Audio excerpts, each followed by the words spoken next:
Bom dia. Que a graça e a paz do Senhor Jesus Cristo seja em sua vida, no seu lar, em seus negócios. Quero agradecer a Deus por permitir entregarmos nossas primícias a Ele e juntos desfrutarmos de mais um dia dessa palavra que se encontra no Evangelho de Lucas, capítulo 10, versículos 25 a 37, que diz: E eis que se levantou um certo doutor da lei, tentando e dizendo: Mestre, que farei para herdar a vida eterna? E ele lhe disse: Que está escrito na lei? Como lês? E respondeu ele, disse: Amarás ao Senhor teu Deus de todo o teu coração, de toda a tua alma e de todas as tuas forças, e de todo o teu entendimento, e ao teu próximo como a ti mesmo. E disse-lhe: Respondeste bem, faze isto e viverás. Ele, porém, querendo justificar-se a si mesmo, disse a Jesus: E quem é o meu próximo? E respondendo Jesus disse: Descia um homem de Jerusalém para Jericó, e caiu nas mãos dos salteadores, os quais os despojaram, e espancando, se retiraram, deixando meio morto. E ocasionalmente descia pelo mesmo caminho certo sacerdote, e vendo, passou de largo. E de igual modo também um levita, chegando àquele lugar e vendo, passou de largo. Mas certo samaritano, viajando, veio até ele e vendo, foi movido de íntima compaixão. E aproximando-se, atou-lhe as feridas, deitando-lhes azeite e vinho. E pondo sobre o seu animal, levou-o para uma estalagem e cuidou dele. E partindo no outro dia, tirou 2 dinheiros e deu-os ao hospedeiro. E disse-lhe: Cuida dele, e tudo o que demais gastares eu te pagarei quando voltar. Qual, pois, destes 3 te parece que foi o próximo daquele que caiu nas mãos dos salteadores? E ele disse: O que usou de misericórdia para com ele. Disse, pois, Jesus: Vai e faze da mesma maneira. Ao meditar sobre essa parábola, e lógico, entender o contexto dela, o Senhor me fez com que refletisse sobre o comportamento daquele que conhece a verdade e não pratica sua essência. Hoje, estamos em uma geração que tem muitas vantagens e privilégios, mas que acabam usando isso como pretexto para ignorar e desdenhar as verdades do Senhor com o pretexto de uma falsa realização profissional, emocional, intelectual e espiritual. Muitas vezes, acreditando que sua maior inspiração está em mostrar que é capaz de fazer algo que demonstre a todos a sua capacidade. Conhecedores da verdade se tornam ignorantes da prática, querendo todos os dias mostrar aquilo que não é. Fazem com que sua, até então, religiosidade seja manifesta em sua arrogância, soberba e orgulho, não discernindo o ensino do Senhor, que é a prática do amor. Esse amor dito por Jesus a um mestre da lei, ou seja, uma pessoa que conhecia bem a palavra, mas a sua expertise e habilidade nos manuscritos não permitia sua atitude de realizar as obras descritas em amor, pois o amor dito por Jesus é aquele que faz, não aquele que sugere ou comenta, aquele que ensina praticando e não aquele que você, de palavras faladas, ou melhor, aquele que são somente palavras faladas e não a execução. Eu sempre digo para as pessoas que o Senhor me direciona a ajudar, que não espere que eu fique indo procurá-los ou ficar bajulando ou até mesmo ir na casa após o Senhor fazer o que Ele me orientou a fazer, porque eu sempre estarei próximo, mesmo distante, e o que precisarem é só chamar, porque a proximidade com uma pessoa não tem a ver com a distância, mas com a competência de obedecer e ouvir a voz do Senhor.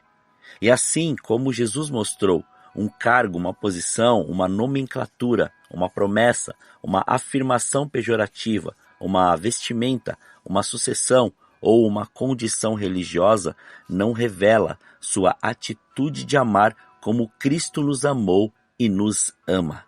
Pois não adianta afirmar verdades bíblicas ou verdades do Senhor se a prática sempre leva a fazer ao contrário.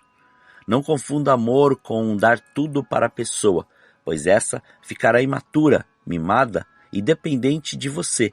Mas Jesus ensinou que amar também é dizer não e ensinar limites e princípios que precisam ser praticados para que haja crescimento e amadurecimento emocional e espiritual. Jesus mostra na ilustração que não é o conhecer, não é o tempo de serviços prestados, não é o atual cargo que ocupa, não é uma patente que te fará servo do Senhor, mas sua atitude no meio do caos, no meio da dificuldade, no meio da necessidade, no meio da soberba e do orgulho. Jesus mostrou que é a fé sem obras, que ela é morta, que não fazia importância alguma ter todo o conhecimento do que fazer e como fazer se não havia a prática. Pois a disposição da verdade se dá quando executamos ou realizamos aquilo que aprendemos. Dizer que é bom fazer, sem fazer, é hipocrisia. Jesus também ensinou que a ajuda para aquele que necessita é até o momento que ele se coloca em pé, renova suas forças, torna a consciência e toma novamente o seu rumo, pois assim a caminhada fará o mesmo, ou melhor, pois ele na caminhada fará o mesmo com seus próximos. Hoje, o tempo se incumbiu de gerar muitos desses conhecedores e pessoas habilidosas em palavras e pensamentos, mas suas atitudes os levam a contrariar suas afirmações. Pois os mesmos têm tempo para tudo no que se refere aos seus interesses, mas não podem parar para ajudar uma pessoa a atravessar a rua, uma pessoa a pegar um produto no mercado, a responder onde fica uma rua ou até mesmo ajudar a carregar suas compras. Esses dizem verdades filosóficas com um cunho de autoajuda, mas na verdade sua prática os limita a somente viver de palavras. Vamos trazer um pouco para a nossa vida espiritual. Dizer que é importante orar, meditar na palavra, jejuar e obedecer sem fazê-lo é o mesmo que filosofar diante de uma verdade e não executá-la.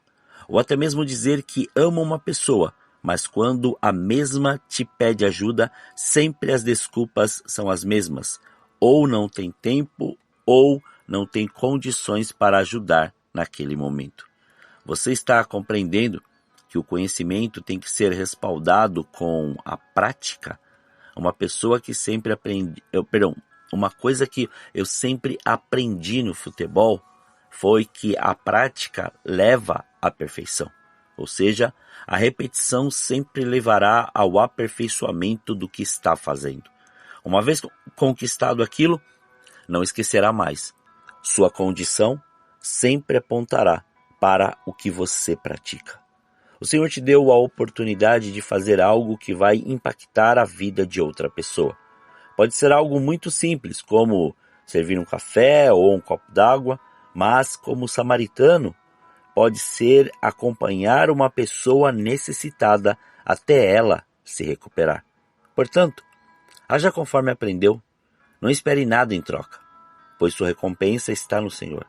Mas faça com todas as suas forças e ame sem limites, pois tudo está sendo observado pelos olhos daquele que nos criou. Não permita seu cargo ou sua posição te transformar naquilo que não é, mas o que precisa fazer, ou melhor, o que precisar fazer, faça para que o nome do Senhor seja glorificado. Pense sobre algo. Você está sendo grato ao Senhor por tudo aquilo que Ele tem feito e tem retribuído com a mesma intensidade, entrega e devoção a cumprir seus princípios e o que Jesus ensinou? Que hoje o Senhor te revele essa verdade, pois o tempo chegou de multiplicarmos o conhecimento, praticando habilidades, talentos e mostrando o caminho. Oremos. Pai, nós te louvamos e te agradecemos. Graças te damos por esse dia. Obrigado, Pai, pelo seu amor e pelo seu cuidado. Obrigado por este fôlego de vida. Como somos gratos por tudo o que o Senhor tem feito e por tudo aquilo que o Senhor já está nos ensinando. E continue, Pai, que sejamos como aquele samaritano, não ficando preso a cargo, posição ou qualquer título, mas praticando este amor e esta verdade para todos aqueles que estão necessitando, sem olhar para aquilo que a eles falam ou aquilo que eles acreditam, mas sim estendendo, Pai, a mão para aquele que realmente necessita e fazendo com que a sua palavra se cumpra na vida da pessoa, a ponto dela ser transformada pelo seu amor, não por aquilo que nós achamos, não por aquilo que nós queremos ou por nenhum tipo de imposição nossa, pois aqueles, Pai, que gostam, Senhor querido, de falar, ou melhor, de dizer, ou até mesmo de querer ensinar sem a prática, isso simplesmente levará eles, Pai, a uma simples situação. Eles não conseguirão entender, compreender e viver o seu amor, a sua palavra e a sua verdade. Ficarão iludidos com suas histórias, mas nunca conseguirão entender a profundidade do seu amor e desta paz que excede todo entendimento. Que venha o seu reino neste dia. Que a sua graça e a sua glória sejam, Pai, manifestas e executadas. Que o seu querer, Senhor, seja abundante e que nada mais fique da maneira que está. Antes tudo, seja transformado pelo seu amor e pelo seu querer. Que o Senhor nos livre do mal, livre da tentação, que não deixe faltar o pão na mesa deste teu filho, mas antes que a sua abundância venha, a ponto, Senhor querido, de podermos ajudar, colaborar, ministrar e abençoar todos aqueles que necessitam. Mas uma coisa, Senhor, é certa, que nada, Senhor, fique mais da maneira que está, antes tudo seja transformado para louvor da sua glória. Que neste dia de hoje nós possamos ter esta compreensão, estar com os nossos ouvidos atentos e, ó Pai, estar, Senhor querido, cada vez mais discernindo todas as suas palavras. Obrigado, Senhor. Obrigado, Pai. Graças ao Senhor te damos por mais este dia. Consagramos este dia, consagramos nossas vidas, consagramos os nossos sentidos, consagramos tudo diante do seu altar, para que o seu nome continue sendo glorificado, exaltado e engrandecido. Assim oramos, em nome de Jesus. Amém. Que você tenha um dia abençoado na presença do Senhor. E quem vos fala é o pastor Leandro Araújo de São Paulo, capital. Deus te abençoe grandemente.